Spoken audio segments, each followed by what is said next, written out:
के 2 राज्यों में विधानसभा उपचुनाव के नतीजे लगातार सामने आ रहे हैं और इसके साथ ही 6 राज्यों में उपचुनाव के नतीजे भी सामने आ रहे हैं। और इस बीच बात करें अगर राजस्थान में चल रहे सरदार शहर उपचुनाव की, तो इसके नतीजे भी लगातार आपको बता रहे हैं। सबसे पहले न्यूज 18 राजस्थान पर हर आंकड़े सबसे सटीक आपको दिखा रहे हैं और ये मुकाबला बेहद दिलचस्प होता चला जा रहा है, जहां कभी बीजेपी दूसरे पायदान पर पहुंच रही है तो कभी आरएलपी, और एक बार फिर से आरएलपी खिसक कर तीसरे स्थान पर जा पहुंची है। लेकिन कांग्रेस के लिए यह सुखद खबर सामने आ रही है। कांग्रेस लगातार एक बड़ी जीत के साथ, एक बड़े आंकड़े के साथ आगे नजर आ रहा है। और अगर बात करें गुजरात विधानसभा चुनाव की, सभी सीटों के रुझान सामने आ चुके हैं। गुजरात में बीजेपी 149 सीटों से आगे चल रही है, तो वहीं कांग्रेस महज 19 सीटों पर आगे चल रही है। हिमाचल में बीजेपी 31 सीटों पर, तो कांग्रेस में 33 सीटों पर आगे चल रही है। सरदार शहर में भी वोटों की गिनती लगातार जारी। अनिल शर्मा 10,852 वोटों से फिलहाल बढ़त बनाए हुए इस वक्त, ये बड़ी बढ़त गुजरात और में बीजेपी के लिए। और वहीं बात करें अगर सरदार शहर उपचुनाव की, तो सरदार शहर उपचुनाव में कांग्रेस के लिए एक सुखद खबर सामने आ रही है। कांग्रेस के उम्मीदवार अनिल शर्मा एक बड़ी बढ़त के साथ आगे बढ़ते हुए, और इसके साथ ही बीजेपी और आरएलपी लगातार, कभी बीजेपी ऊपर है कभी आरएलपी नीचे है, यही सिलसिला जारी। हालांकि कुछ ही समय में जब तस्वीरें साफ होंगी तो ये पता चल सकेगा कि दूसरे स्थान पर कौन है और तीसरे स्थान पर कौन है।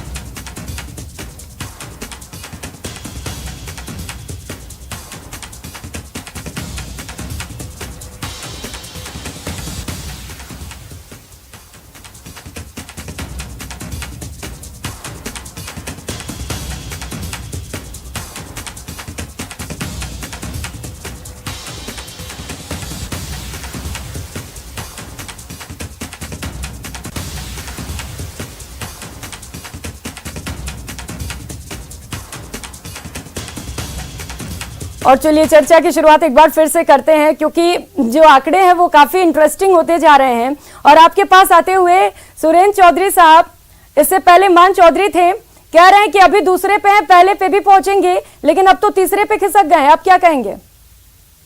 न्यूज 18 पर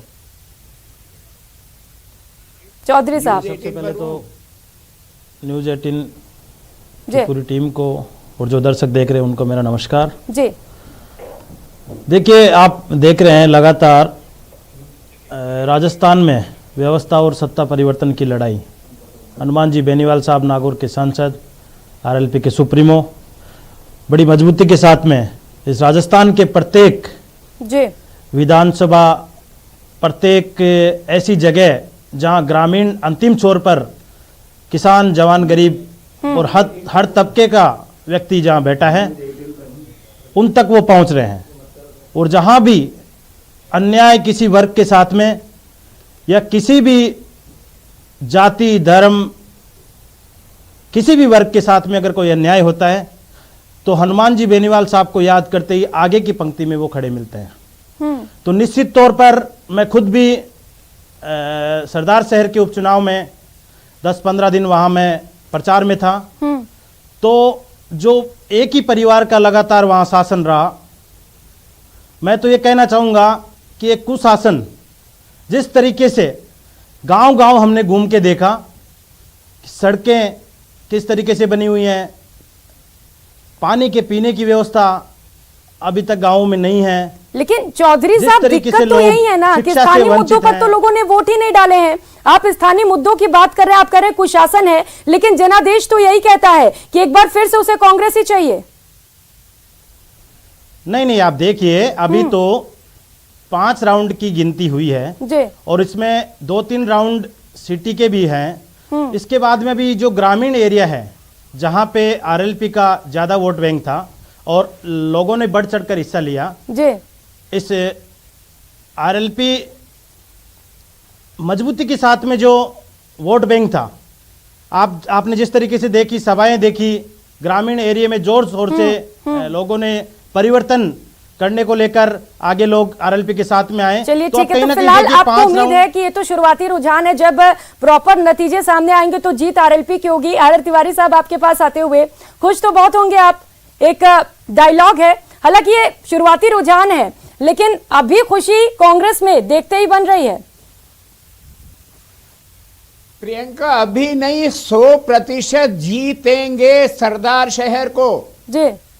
राजस्थान में भारतीय जनता पार्टी टुकड़े टुकड़े हो चुकी है। राजस्थान में चूरू जिला, राजस्थान के भारतीय जनता पार्टी के जो प्रदेश अध्यक्ष हैं सतीश पूनिया जी का जन्म स्थल, उपनेता राजेंद्र राठौड़ जी का चूरू गृह जिला, शेखावाटी उनका गृह जिला, और शेखावाटी में सरदार शहर उनके लिए चुनौती।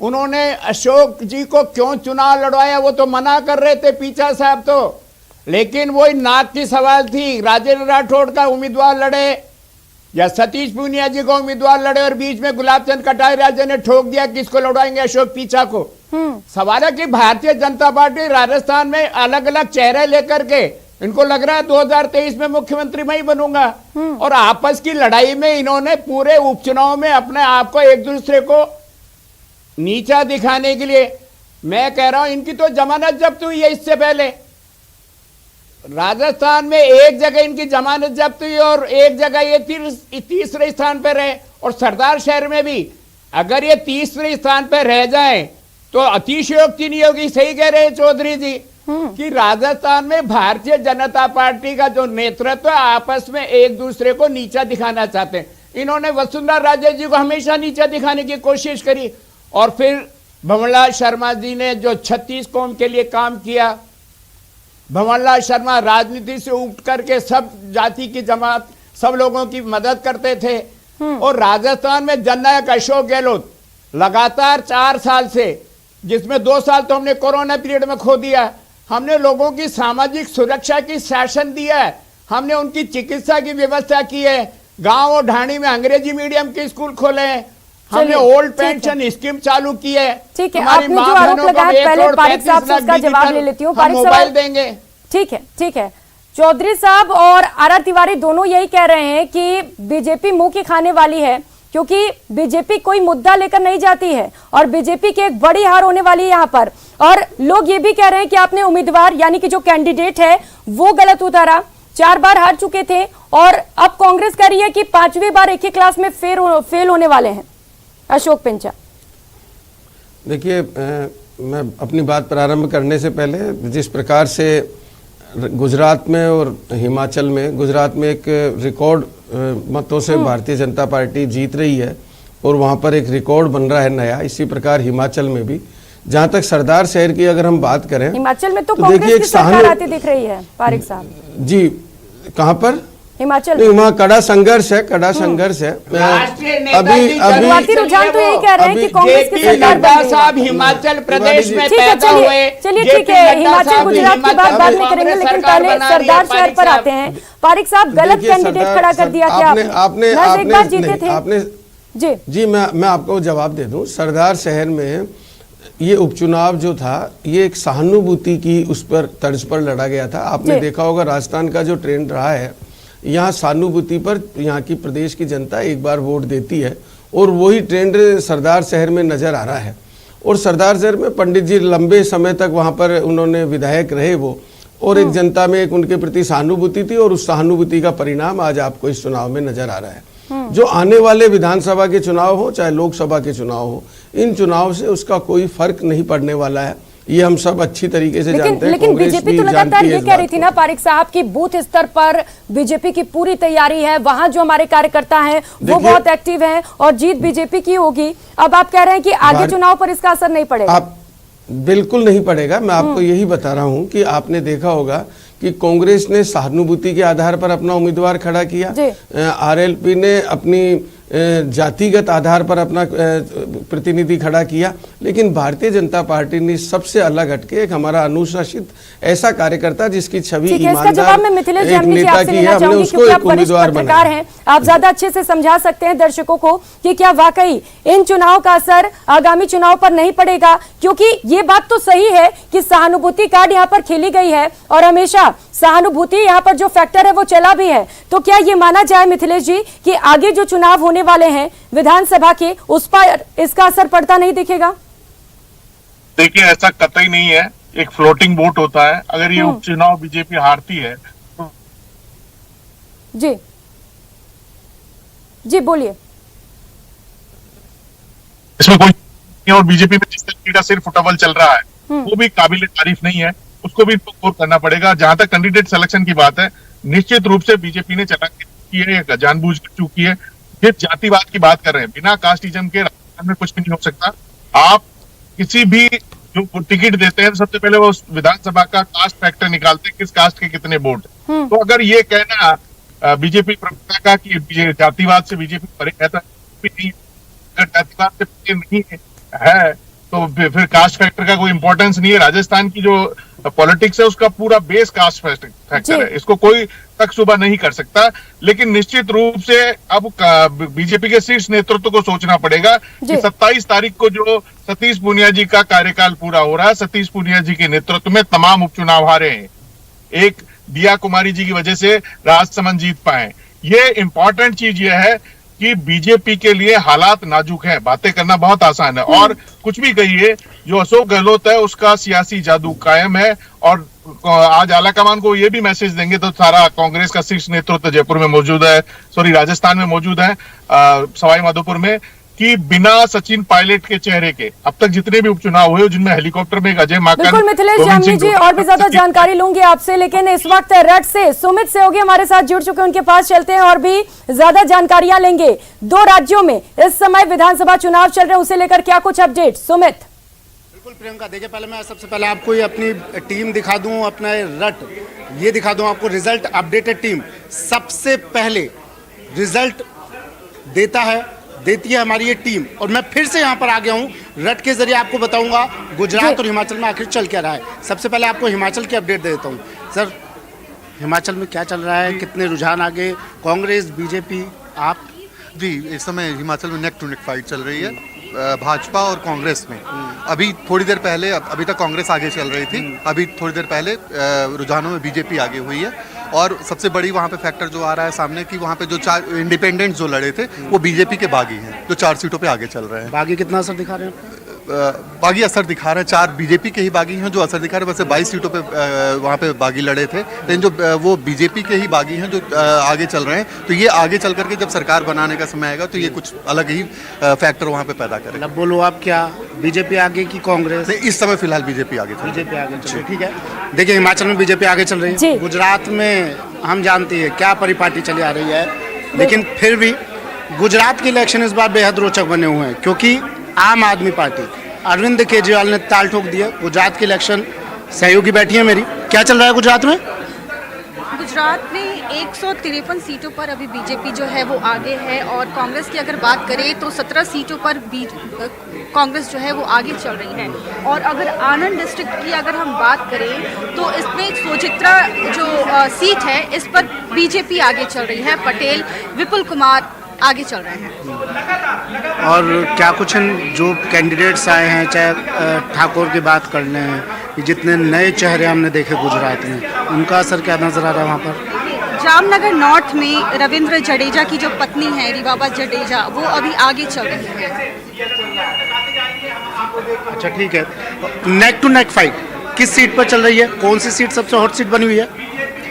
कांग्रेस बीजेपी अभी आगे चल रही है गुजरात में, क्योंकि बीजेपी जो है वो बहुमत से भी आगे चल रही है। 153 सीटों पर आगे है बीजेपी, और अगर कांग्रेस की बात करें तो 17 सीटों पर आगे है, और जो अदर पार्टी है वो 4 सीट पर आगे चल रही है। तो हाँ, गुजरात के लिए देखो मैं एक बार फिर से आपको ले चलता हूँ। हालांकि बीजेपी का गढ़ कहा जाता है गुजरात, लेकिन फिर भी चल क्या रहा है, क्योंकि आम आदमी पार्टी ने ताल ठोकी है और कांग्रेस भी जीत का दावा कर रही है। सर, गुजरात बीजेपी के पास फिर से 153 सीट पे वो आगे चल रही है, 17 सीट पे कांग्रेस आगे चल रही है। तो निश्चित तौर पर सरकार तो बनाएगी, लेकिन अभी कंफर्म कितना सीट पे वो जीत दर्ज करती है इसका वेट करना पड़ेगा। चुनौती है कुछ को आम आदमी पार्टी की बात बताइए। देखिए, आम आदमी पार्टी वोट परसेंटेज हो सकता है आ रहा हो, लेकिन सीट में कन्वर्ट नहीं हो पा रहा है वो चीज। कारण क्योंकि आम आदमी पार्टी तो कह रही थी कि भाई हम तो इस बार ले जाएंगे गुजरात को, तो वो इसका मतलब जनता के नब्ज को समझने में नाकाम रही। पंजाब में तो बखूबी समझू। हाँ, लेकिन गुजरात में ऐसा नहीं। गुजरात में मोदी फैक्टर चल रहा है नहीं? लेकिन गुजरात में फ्री बीज वाला फैक्टर उसका काम नहीं कर काम आया। फ्री नहीं काम आया। हाँ, फ्री बीज वाला जो फैक्टर था वो काम नहीं आ रहा है, वरना सीट में कन्वर्ट नहीं हो रहा है। परसेंटेज ऑफ वोटिंग हमको वेट करना पड़ेगा, लेकिन सीट में वो कन्वर्ट होता हुआ दिखता नहीं। अच्छा, कई नए चेहरे थे गुजरात में, कई नए चेहरे थे जिन्होंने ये कहा था कि इस बार राजनीतिक समीकरण तो वो बदल देंगे, उनके क्या हाल? नहीं, राजनीतिक समीकरण तो बदलता हुआ दिख नहीं रहा है अभी। सुमित, इसके लिए वेट करना पड़ेगा। लेकिन मैं इतना कह सकता हूं कि आम आदमी पार्टी का जो दावा था, जो लिखित दावा उन्होंने किया था वहाँ उनके केजरीवाल जो हैं कि हमारी पार्टी इतना, आम आदमी पार्टी तो कह रही है दिल्ली में एमसीडी जीत गए, गुजरात तो अब 2 मिनट का काम है। नहीं, तो गुजरात में तो उन्होंने टेक ऑफ तो किया था, लेकिन लैंडिंग में क्रैश कर गए वो। अच्छा, कर गए? हाँ, लैंडिंग में क्रैश कर गए हैं वो पार्टी। हिमाचल के लिए मैं एक बार फिर से आपको ले चलता हूँ। हिमाचल में क्या चल रहा है? हिमाचल की अपडेट दीजिए। क्या खास स्थिति बनी हुई है? 33-32 का आंकड़ा चल रहा है। कांग्रेस 33 और बीजेपी 32 पे। आगे पीछे का खेल बराबर जारी है, लेकिन सबसे खास बात कांग्रेस टक्कर दे रही है। कांग्रेस आगे की बीजेपी? अभी कांग्रेस मौजूदा समय में 33 सीट से आगे चल रही है और बीजेपी 32 सीट पे आगे चल रही है। इसके अलावा बात करें, बिल्कुल नेट टू नेट फाइट। लेकिन सबसे खास बात यह है आम आदमी पार्टी जो अपने आप को विपक्ष के तौर पर देखना चाह रही थी हिमाचल प्रदेश में, लेकिन ऐसा मुमकिन नहीं हो पाया है क्योंकि अभी तक खाता नहीं खुला है। और जो 4 अन्य हैं वो बीजेपी से बागी हुए थे, उसके बाद वो आगे चल रहे हैं। एक बार बता दीजिए जल्दी से, एक लाइन में। आम आदमी पार्टी बिल्कुल फिसड्डी साबित हुई है। आम आदमी पार्टी गुजरात में भी देख लीजिए आप, चाहे हिमाचल की बात की हमने, फिसड्डी साबित हो रही है। एमसीडी में जीत को लेकर थोड़ा उत्साहित थी आम आदमी पार्टी, कह रही थी भैया एमसीडी तो हमने फतह कर लिया, अब गुजरात और हिमाचल भी कर ही लेंगे। लेकिन गुजरात में भी और हिमाचल में भी प्रियंका आम आदमी पार्टी फिसड्डी। और देखिए हिमाचल में नेक टू नेक फाइट है बीजेपी और कांग्रेस में, और गुजरात की बात करें तो गुजरात में बीजेपी लगातार बढ़त बनाए हुए। प्रियंका, बिल्कुल सुमित, गुजरात में तो जो अभी जो आंकड़े सामने आ रहे हैं वो बीजेपी के लिए काफी सुखद है। 153 जो सीट है वहां से बढ़त बनाए हुए इस वक्त बीजेपी। हालांकि जो हिमाचल प्रदेश की बात करें तो वहां पर नेक टू नेक फाइट फिलहाल बीजेपी और कांग्रेस दोनों में। और चलिए ताजा आंकड़े आपको बता देते हैं चुनाव को लेकर इस वक्त की बड़ी खबर। गुजरात में सभी सीटों के रुझान सामने आ चुके हैं। लगातार अपडेट आपको बता दें, गुजरात में बीजेपी 153 सीटों से आगे चल रही है तो कांग्रेस महज 17 सीटों पर सिमट चुकी है। हिमाचल में बीजेपी 33 तो वहीं कांग्रेस 32 सीटों पर पहुंच चुकी है। नेक टू नेक फाइट हालांकि कह सकते हैं, लेकिन बीजेपी अब हिमाचल प्रदेश में भी आगे चल रही है। शुरुआती रुझान तो फिलहाल यही कह रहे हैं, हालांकि जब एग्जैक्ट आंकड़े आएंगे तब पता चल सकेगा कि गुजरात और हिमाचल में किसके सर पर ताज सजने वाला है। और चुनाव को लेकर जो रुझान सामने आ रहा है उसे लेकर नेताओं की प्रक्रिया भी आनी शुरू हो चुकी है। चलिए सुनाते हैं बीजेपी नेता क्या कुछ कह रहे हैं। देखिए, 2 ही बड़े कारण भारतीय जनता पार्टी की जीत के आधार रहते हैं और इस बार गुजरात में भी हिमाचल प्रदेश में भी। एक तो गुड गवर्नेंस और एक डेवलपमेंट। जो डिलीवरी होती है भारतीय जनता पार्टी के द्वारा जब वो शासन में आती है तो जनता लाइक करती है कि भाई ये गुड गवर्नेंस देते हैं और डेवलपमेंट के काम को आगे बढ़ाते हैं, जिससे शांति व्यवस्था भी अच्छी बनी रहती है और लोगों को सुरक्षा भी मिलती है। ये बड़े कारण है। वो गुड गवर्नेंस और डेवलपमेंट से ढक जाती है जी, क्योंकि जनता कहती है यही पार्टी ठीक है, हमें सुरक्षा भी मिली हुई है, कानून व्यवस्था भी सुधरी हुई है, डेवलपमेंट भी ठीक है, गुड गवर्नेंस भी है, नागरिकों को लाइफ सुधरती है, तो वो जनता पसंद करती है। बीजेपी गुजरात और हिमाचल दोनों में आज देखिए, गुजरात तो इतिहास बनाने जा रहा है और हिमाचल में भी कई वर्षों से ये विषय था कि एक पार्टी आएगी एक पार्टी जाएगी, वो भी परंपरा टूट रही है। एंटी इनकम्बेंसी थी ही नहीं, प्रो इनकम्बेंसी गुजरात में रही है और नया रिकॉर्ड बन रहा है और इसके प्रति हम लोग पहले से ही आश्वस्त थे। ये कोई हम लोग इससे चमत्कृत नहीं है, क्योंकि हमारे प्रधानमंत्री मोदी जी के प्रति गुजरात की जनता का एक बहुत ही बेहद विश्वास है। देखिए, गुजरात का जो चुनाव है, प्रधानमंत्री श्री नरेंद्र मोदी जी के प्रधानमंत्री बनने के बाद जो पहला चुनाव गुजरात में हुआ 2017, वो असहज परिस्थिति में हुआ। पाटीदार आंदोलन के कारण एक अलग प्रकार की सामाजिक और राजनीतिक स्थिति थी, जीएसटी के कारण एक आर्थिक स्थिति थी। ये पहला गुजरात का चुनाव है जो सहज परिस्थिति में हुआ है, तो मुझे लगता है गुजरात में विकास के कार्य, जन कल्याणकारी योजनाएं और गुजरात की अस्मिता और उनके ऊपर श्री नरेंद्र मोदी जी के विराट व्यक्तित्व की अपार लोकप्रियता के कारण यह ऐतिहासिक जनादेश आ रहा है। और मैं ये भी कहना चाहूंगा कि गुजरात गृह मंत्री श्री अमित शाह जी का गृह राज्य है और हमारे मुख्यमंत्री भूपेंद्र पटेल जी के विषय में तो खुद मोदी जी ने कहा था कि नरेंद्र का रिकॉर्ड भूपेंद्र के नेतृत्व में टूटेगा, तो परिस्थितियां उस तरफ दिख रही हैं और बहुत स्पष्ट रूप से दिख रही हैं। और हमारे प्रदेश अध्यक्ष सी आर पाटिल जी ने भी बहुत काम किया था और हम ये कहना चाहेंगे कि हमारे कार्यकर्ताओं और बूथ लेवल तक जितने वर्कर्स का एक कार्य था, उन्होंने भी उस संदेश और विकास के कार्य को जन जन तक पहुंचाने में महत्वपूर्ण भूमिका निभाई है। इसलिए मैं कह सकता हूं कि गुजरात में भारतीय जनता पार्टी अपना ही नहीं, किसी भी राजनीतिक दल का सर्वकालीन सर्वश्रेष्ठ प्रदर्शन करने की तरफ बढ़ रही है।